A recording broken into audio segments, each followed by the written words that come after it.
ને મિત્રો મજામાં. મિત્રો આપણે જીએસસીએસસીએલ ની 2016 ની પરીક્ષામાંથી મેથ્સના સમ જોઈ રહ્યા છે અને એમાં જે નવી વાતો છે એ શીખી રહ્યા છે. જે લોકો રિવિઝન કરી રહ્યા છે એ લોકો ઝડપથી આ દાખલાઓ ગણે અને કદાચ નવું છે તો જરૂર શીખે. વાત આવી છે કે એ અને બી ભાગીદારીમાં વેપાર કરે છે. એ પૂરા વર્ષ માટે 3000 રૂપિયા લગાવે છે. બી શરૂઆતમાં 5000 લાગે છે, પરંતુ 4 મહિના પછી 1000 રૂપિયા વધારે છે. વર્ષાંતે કુલ 2600 રૂપિયા નફો થાય તો એનો નફો શોધો. મિત્રો 2600 રૂપિયા જે કુલ નફો મળ્યો છે એમાં જેનું જેવું રોકાણ એ પ્રમાણે આપણે વેચી દેવાનું છે. તો કેવી રીતે વેચશું? મિત્રો એક વાત આવી છે કે 4 મહિના પછી, તો એક કામ કરીએ કે આખી વાતને મહિના પ્રમાણે લઈ જાય. જેમ કે દર પૂરા વર્ષ માટે 3000 રૂપિયા લગાવે છે, મતલબ કે પહેલા મહિને 3000 રૂપિયા હશે એના, બીજા મહિને 3000 હશે, તો એક કામ કરીએ આખું વર્ષ એટલે કે 12 ગુણ્યા 3000 એટલે કે 36000 રૂપિયાનું જ આપણે એક મહિનાનું વ્યાજ આપણે મગજમાં રાખશો, અથવા તો એક મહિનાના અનુસંધાને બેને ભેગા કરીએ. બીજી વાત, આ એની વાત થઈ. બી ની વાતમાં શું છે કે 5000 લગાવે છે પણ 4 મહિના પછી 1000 વધારે છે, મતલબ કે પછી 6000 કરી નાખે છે. એટલે 5000 છે એ ક્યાં સુધી? તો કે 4 મહિના સુધી. તો 5000 ગુણ્યા 4 એટલે કે 20000.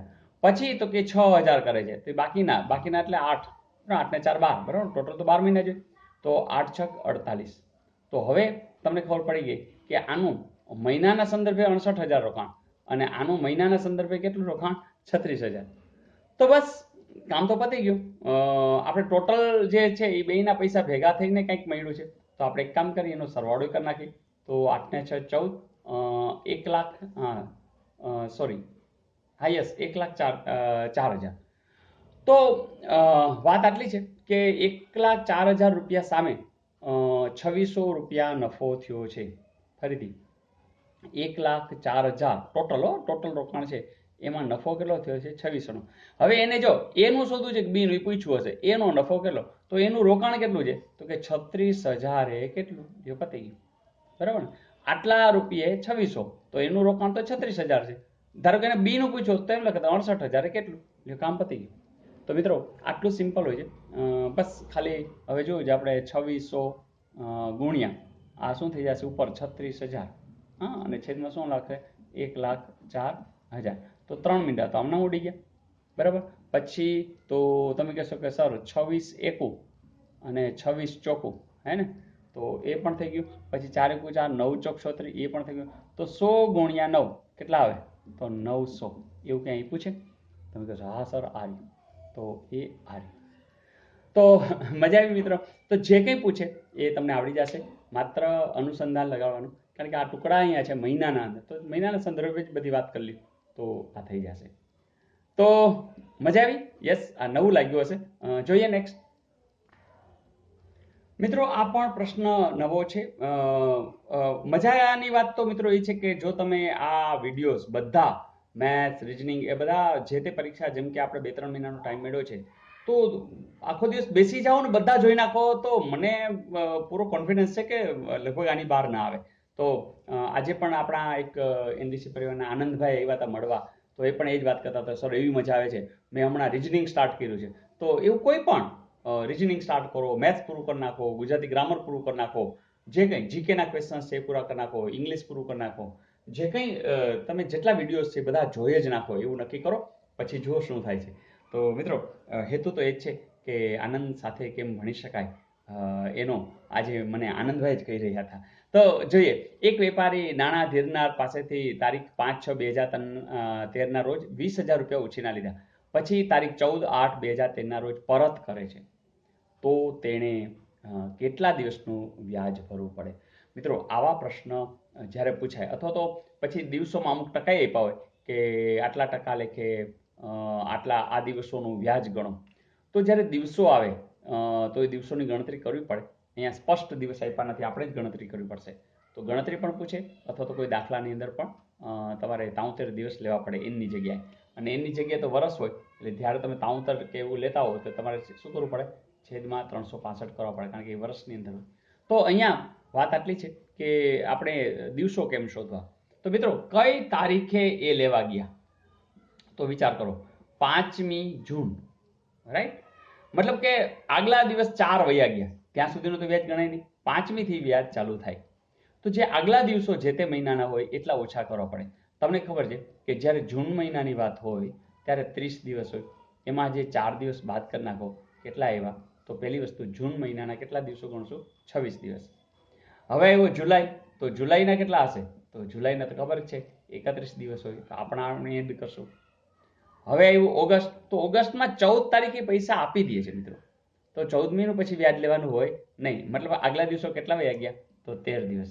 તો અહીંયા ઓગસ્ટ છે તો એના 13 દિવસ. બસ કામ પતી ગયું મિત્રો. આ બધાનો જે સરવાળો કરો એ જવાબ 6 ને 1 7 ને 3 10 નું શું વધી 1 3 ને 3 6 ને 1 7, તો 70 દિવસ એવો જવાબ છે, જરૂર છે. તો મજા આવી. ફરીથી જે તારીખ આપી હોય એમાં કેટલા દિવસો વયા ગયા એ જે તે મહિનામાં બાદ કરો. કર્યા પછી જેમ જેમ આપ્યા હોય જેટલા મહિના એ ગણતા જાઓ, અને જે દિવસે આપે છે એમાં આગલા કેટલા દિવસો વયા ગયા એટલા જ દિવસો લેવાના. કારણ કે 14 તારીખે જ્યારે એ પૈસા આપી જાય છે એટલે એ 14 તારીખનું વ્યાજ લેવાનું હોય નહીં. અને 5મી તારીખે લઈ જાય છે, ધેટ મીન્સ 5મી તારીખથી જ વ્યાજ ગણવું પડે. તો આગલા દિવસ કેટલા વયા ગયા, આગલા દિવસ આની અંદર કેટલા હતા.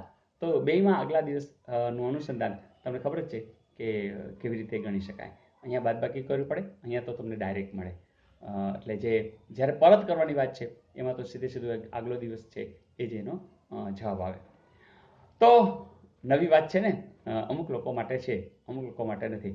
જે જૂના છે બધા વિડીયો જોયા છે એમના માટે તો લગભગ બધું કવરેજ થઈ ગયું છે. તો જોઈએ નેક્સ્ટ. મિત્રો પછીનો પ્રશ્ન પણ તમને મજા આવે એવો જ છે. જોઈએ. એક પશુપાલક પાસે જેટલી ભેંસો છે તેના કરતાં બમણી વત્તા તેના કરતાં અડધી વત્તા 7 ભેંસો, તો 32 ભેંસો છે. તો પશુપાલક પાસે કેટલી ભેંસો હશે? 10, 25, 20, 25. મિત્રો 2 વાર આવી ગયું ને, ચલો 50 કલાક. ફરીથી એક પશુપાલક પાસે જેટલી ભેંસો છે, ચલો ધારી લ્યો ને કે X ભેંસો છે, બસ કામ પતી ગયું. હવે મળી જશે. તેના કરતાં બમણી ભેંસ, હવે કોઈ પણ X હોય એનું બમણું શું થાય? તો કે 2X. વત્તા તેના કરતાં અડધી, તો X હોય ને અડધી શું થાય? તો કે X/2. વત્તા 7 ભેંસ, આ ચાલો 7 ભેંસ બરાબર કેટલી? તો કે 32 ભેંસ. લ્યો કામ પતી ગયું. હવે આપણે શું કરશું? X ની કિંમત શોધશું. હવે તમે જ કહો, આ 7 ને આ બાજુ લઈ જાય કેવા થઈ જાય? ઓછા. તો ડાયરેક્ટ કરું, 32 માંથી 7 જાય કેટલા આવશે?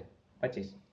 બીજી વાત કે અહીંયા આપણે લસા લઈએ, અહીંયા કોઈ નથી તો એકડો છે, તો 2 એકુ 2, તો ઉપર શું આવે? 2 દુ 4x વત્તા 1 ગુણ્યા x એટલે ખાલી x. હવે તમે જ કહો, આ 2 ને આ બાજુ લઈ જશો ને તો 25 દુ 50, એટલે અહીંયા કેટલા થઈ જશે? 50. અહીંયા 4x વત્તા x, તમે કહેશો 4x વત્તા 1x એટલે કે 5x થાય. હવે આ પાંચડો છે આ બાજુ જશે એટલે x બરાબર શું થશે? 50/5. જવાબ શું આવે? 10. તો x ની કિંમત કેટલી મળી? 10. તો x જ આપણે એવો ધાર્યો હતો કે એમની પાસે કેટલી ભેંસો હશે? તો x ભેંસો હશે, તો એનો જવાબ મળી ગયો. એનો અર્થ કે તમે ફાઇનલ છે જવાબ તમારો 10 ભેંસો હશે. છે ને મિત્રો? સહેલું. તમારે ચેકિંગ કરવું છે? ચાલો આપણે કરી લઈએ. જો જે હતી ભેંસ 10, એના કરતાં બમણી એટલે કેટલી થાય? 20. એના કરતાં અડધી એટલે એમાંથી ઓછી અડધી કરો 5, એમાં ઉમેરો 7. જોજો 7 ને 5 12 નો બગડો વધી 1, 32 આવી ગયું જવાબ. હા 32 જવાબ સાચો છે. તો મિત્રો કોઈ પણ સમ ઇઝી છે તમારા માટે, બસ માત્ર સમજણમાં લઈ લેશો એ જરૂરી છે. તો હોમવર્ક આપી દઉં ને? ચાલો આપી દઉં ને મિત્રો. અહીં તમને હોમવર્કમાં આવી રકમ શોધવાની કીધી છે કે કઈ રકમ પર 1 વર્ષના 4% સાદા વ્યાજે ₹300 વ્યાજ મેળવી શકાય. ચલો તમને ખબર જ છે, સૂત્ર યાદ છે ને? I બરાબર PRN/100. જે કંઈ કરવું એ કરો આનંદથી, પણ મને કોમેન્ટની અંદર તમારો જવાબ ઝડપથી મળે એ હું રાહ જોઈશ. અને હા, કેટલી સેકન્ડમાં પણ તમે જવાબ ગોઈતો એ જરૂરથી લખજો. તો બધા લોકો રાજી થઈ રહ્યા છે કે સર હોમવર્કમાં મજા આવે છે, અમને કંઈક નવું પણ મળે છે. અને આમ જોઈએ ને તો મારો એક વિડીયો બધા હોમવર્ક જ છે. તમારે કોઈ વિડીયો સીધો જોવાનો નથી. બસ રકમ જુઓ, નોટમાં લખો અને પછી ટ્રાય કરો અને પછી વિડીયો જુઓ. તો ગણિત અને રિઝનિંગ તો જ પાવરફુલ થશે જો તમે આ રીતે કામ કરશો તો. તો એક વિડીયો કન્સેપ્ટ બેઝ છે મિત્રો, કારણ કે એમને નથી, પણ કન્સેપ્ટને ફોલો કરતા રહેજો, પછી તમને કોઈ રોકી શકશે નહીં. તો હા, લાસ્ટ આપેલું હોમવર્ક પણ જોઈ લઈએ ને? ચલો જોઈ લઈએ. મિત્રો તમને હોમવર્કમાં આવું આપ્યું હતું કે એક કામ 30 મજૂર 20 દિવસમાં પૂર્ણ કરે તો તે કામ 25 મજૂર કેટલા દિવસમાં પૂર્ણ કરે. મિત્રો આમાં તો તમે ઓલી 83 નથી મૂકતા, એમ મૂકી શકાય. 30 મજૂર દિવસ 20 તો 25 મજૂર તો કેટલા. પણ મિત્રો યાદ શું રાખવાનું કે તમને ખબર છે જેમ મજૂર વધે એમ દિવસ ઘટી રહ્યા છે. તો તમારે શું કરવાનું, 20 ગુણ્યા આપણે ખબર ઉલટાવતા હતા 25/30, તો હવે ઉલટાવવાનું નહીં, બસ આ સમની અંદર આટલું યાદ રાખવાનું. કામ પતી ગયું, આમ નામ મૂકી દીધું. હવે તમને કહ્યું 5 ચોક 20, બચું 25, 5 એકુ 5, 6 35, 6 ચોક 24, એવું ક્યાંય છે હાર્યું. તો મજા આવી દોસ્તો. તો આવું કામ છે ગણિતનું. તો ગણિતથી જેટલા લોકો દૂર ચાલ્યા ગયા હતા હવે બહુ નજીક આવી ગયા છે, મને ખબર છે. તમારી કોમેન્ટ્સ બોલે છે. તો યસ, કોમેન્ટ્સ લખતા રહો, આગળ વધતા રહો, બધાને આગળ વધારતા રહો. Wish you all the best. આવજો.